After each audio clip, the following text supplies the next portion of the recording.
మీ కుటుంబ శాంతి, ఆరోగ్యం, ఆర్థిక అభివృద్ధి కోసం రుద్రాక్ష మహాపూజలో తప్పక పాల్గొనండి. ఇప్పుడే నమోదు చేసుకోండి.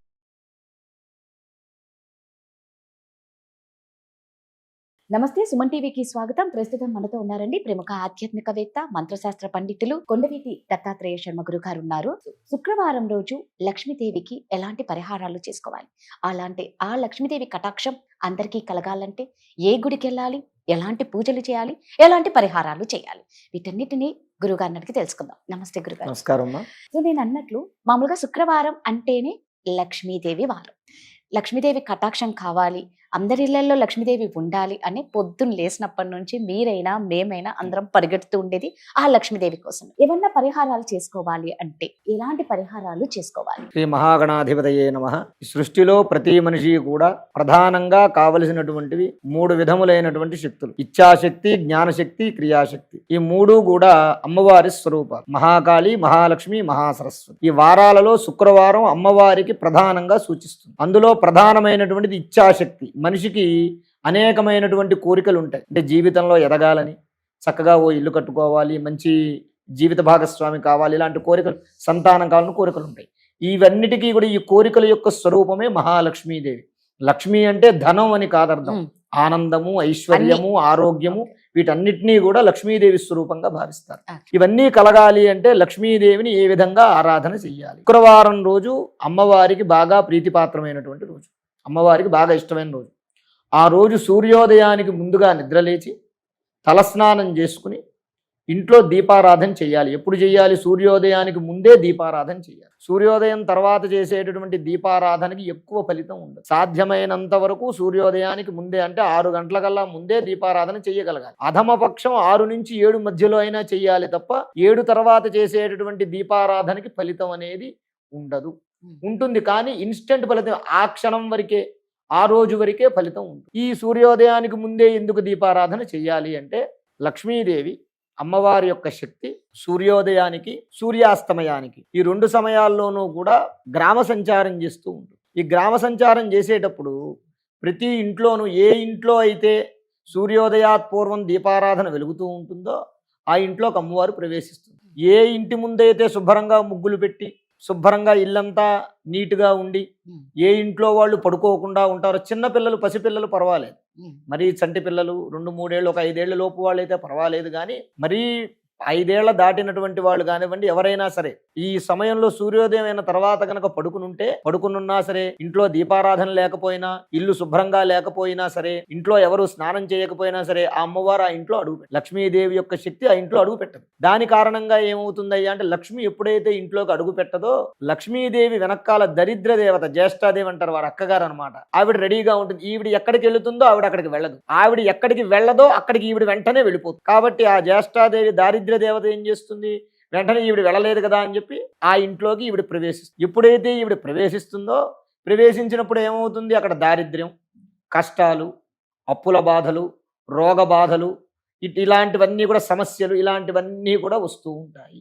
ఆ కారణంగా మనం సూర్యోదయాత్ పూర్వమే నిద్రలేచి దీపారాధన చేయాలి. ముందు ఉత్తి రోజుల్లో, అంటే ఇప్పుడున్నటువంటి కలియుగంలో, ఇప్పుడున్న పరిస్థితుల్లో కాస్త ఆలస్యమైనా సరే శుక్రవారం మాత్రం ఖచ్చితంగా సూర్యోదయాత్ పూర్వం మాత్రం లేచి చేస్తే గుడ్డిలో మెల్ల అన్నట్టుగా కనీసం ఆ ఒక్కరోజు చేసినటువంటి ఫలితం ఆ వారమంతా కూడా అమ్మవారు అనుగ్రహించేటటువంటి ఆ అవకాశం ఉంటుందన్నమాట. అలా సూర్యోదయాత్ పూర్వం దీపారాధన అన్నీ చేసినటువంటి తర్వాత అమ్మవారికి పాయసం అంటే బాగా ఇష్టం. పాయసాన్న ప్రియాత్వక్స్త అని లలితా సహస్రనామంలో చెప్పారు. అమ్మవారికి పాయసం కానీ, చక్కెర పొంగలి కానీ, బెల్లంతో వండినటువంటి తీపి పదార్థం ఏదైనా సరే అమ్మవారికి బాగా ఇష్టం.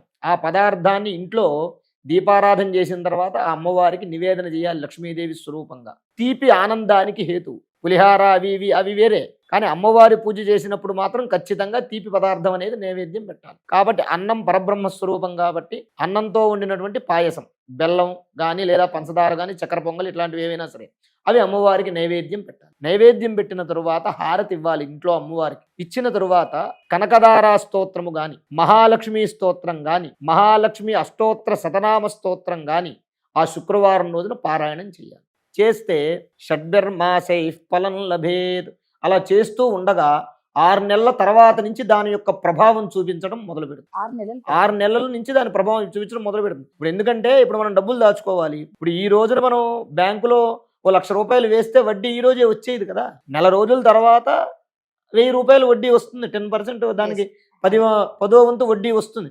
ఈ రోజు వేసిన వెంటనే రాదు కదా. అది 6 నెలల నుంచి దాని ప్రభావం చూపించడం మొదలు పెడుతుంది. ఆ తర్వాత నుంచి పోను ఏమవుతుందయ్యా అంటే సకుబేర సమో భవేత్, వాడు కుబేరుడు అంతటి ధనవంతుడు అవుతాడు. అంటే ధనానికి కానీ ధాన్యానికి కానీ దేనికి వాడికి వాడి పిల్లలకి లోటు లేకుండా ఆనందంగా జరిగేలాగా అమ్మవారు వాడిని అనుగ్రహిస్తుంది. అసలైతే రోజు చెయ్యాలి, కానీ రోజు చెయ్యలేనటువంటి పరిస్థితుల్లో ఉన్న వాళ్ళు ఆరోగ్యం సహకరించకో, కుటుంబ పరిస్థితులు సహకరించుకో చేయలేని వాళ్ళు ఉంటారు. అలాంటి వాళ్ళు ఉత్తి రోజుల్లో దీపారాధన అనేది కొద్దో గొప్ప ఎప్పుడైనా చేసుకున్నా శుక్రవారం మాత్రం ఖచ్చితంగా సూర్యోదయాత్పూర్వం ఇంటిని శుభ్రంగా ఉంచుకుని ముగ్గు పెట్టుకుని చక్కగా మనం అమ్మవారి యొక్క ఆరాధన చేసినందువల్ల అమ్మవారి యొక్క కరుణారస దృష్టి వారి కుటుంబం మీద పడుతుంది. ఒక్కరి మీద కాదు, కుటుంబ సభ్యులందరి మీద కూడా పడి వాళ్ళకి ఆయురారోగ్యైశ్వర్యాలను ఆ యొక్క అమ్మవారు ప్రసాదిస్తుంది. తదుపరి ఏదైనా దేవాలయానికి వెళ్ళాలి. ఏదైనా దేవాలయం అంటే దగ్గరలో మహాలక్ష్మి అమ్మవారి దేవాలయం ఉందనుకోండి, చక్కగా వెళ్ళి ఒక 5 ప్రదక్షిణాలు చేసి అమ్మవారికి చక్కగా పూజ చేసుకోవాలి. పసుపు కుంకుమ కొబ్బరికాయ పూలు పళ్ళు పట్టుకెళ్ళి అమ్మవారికి పూజ చేయాలి. ఆ పూజ చేసుకున్న తర్వాత చక్కగా అక్కడ కాసేపు కూర్చుని అమ్మవారిని చూస్తూ ధ్యానం చేసుకుని మనకున్నటువంటి కష్టాలు, ఇప్పుడు మనకి ఎన్నో సమస్యలు ఉంటాయి. మన స్నేహితులు బంధువులు ఎవరో మన ఇంటికి వస్తారు. వచ్చినప్పుడు ఏం చేస్తాం, రే బాబు నాకే కష్టం ఉందిరా బాబు అని మనం చెప్పుకుంటాం.